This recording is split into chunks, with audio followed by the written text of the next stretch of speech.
Kocha wa Simba Selemani Matola ameonyesha wazi masikitiko yake kufuatia kushindwa kwa washambuliaji wake kutumia nafasi muhimu walizopata katika kipindi cha kwanza cha mchezo wa Mzizima Derby dhidi ya Azam FC. Matokeo ya kipute hicho yalikuwa pigo kwa Simba baada ya kukubali kipigo ama kichapo cha mabao 2-0 katika uwanja wa Benjamin Mkapa. Katika dakika 45 za mwanzo, Simba ilionekana imara na iliongoza mchezo kwa kiwango cha juu, ikitengeneza nafasi kadhaa za wazi. Hata hivyo, changamoto ilivyoonekana kuwa kubwa ni ukosefu wa umakini na utulivu mbele ya lango, hali iliwanyima mabao ambayo yangewapa uongozi mapema. Licha ya kutawala eneo la kiungo na kumiliki mpira, safu ya washambuliaji ilionekana kusuasua. Washambuliaji wao Jonathan Soa, Selemani Mwalimu na Steven Mukwala walipata nafasi ya kucheza katika vipindi tofauti vya mchezo, lakini bado hawakuweza kuonyesha makali yanayotarajiwa kutoka kwao.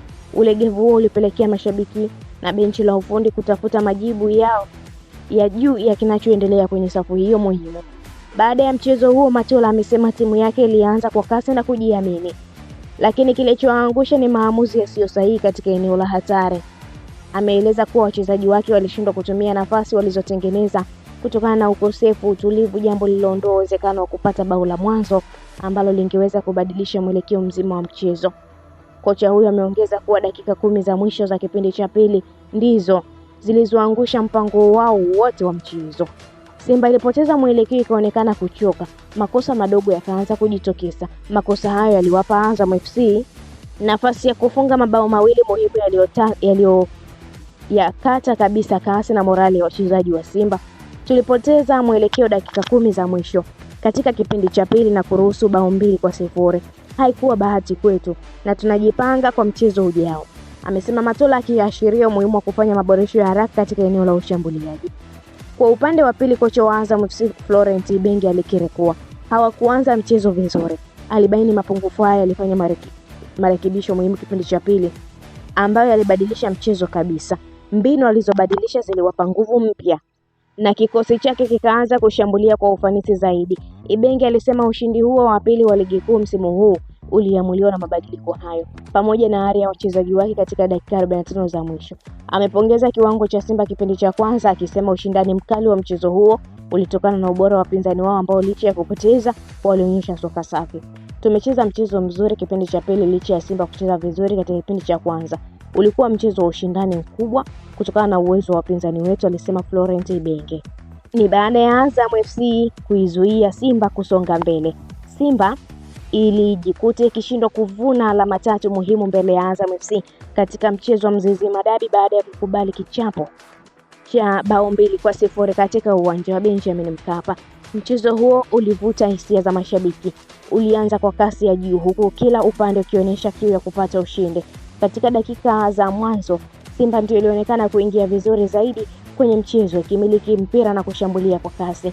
Licha ya kutengeneza nafasi kadhaa za hatari ndani ya dakika 45 za kipindi cha kwanza, mashambulizi yao hayakuzaa matunda kutokana na umakini hafifu katika eneo la mwisho.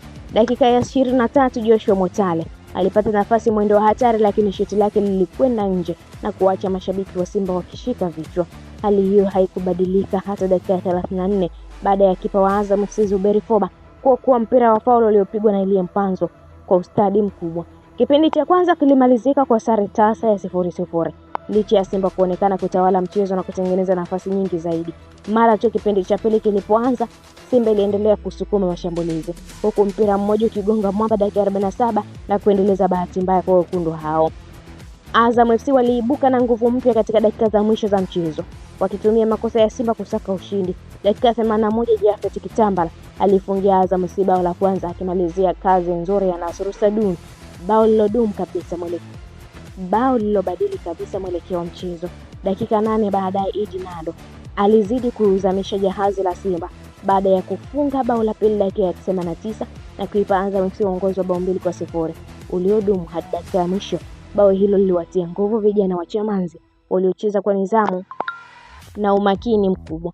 Kwa matokeo hayo, Simba imepoteza mechi yake ya kwanza ya ligi kuu Tanzania bara tangu kuanza kwa msimu 2025-2026. Upande wa pili, Azam FC imejihakikishia alama 3 muhimu ikiwa ni ushindi wao wa pili katika michezo mitano ya ligi ya mabingwa ya ligi kuu NBC Premier League msimu huu.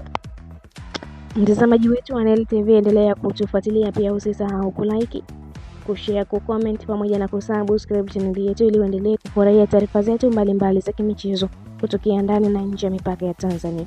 Niliyekuandalia na kusomea taarifa hii ni mimi Liz wa Sport. Wakati mwingine, bye bye.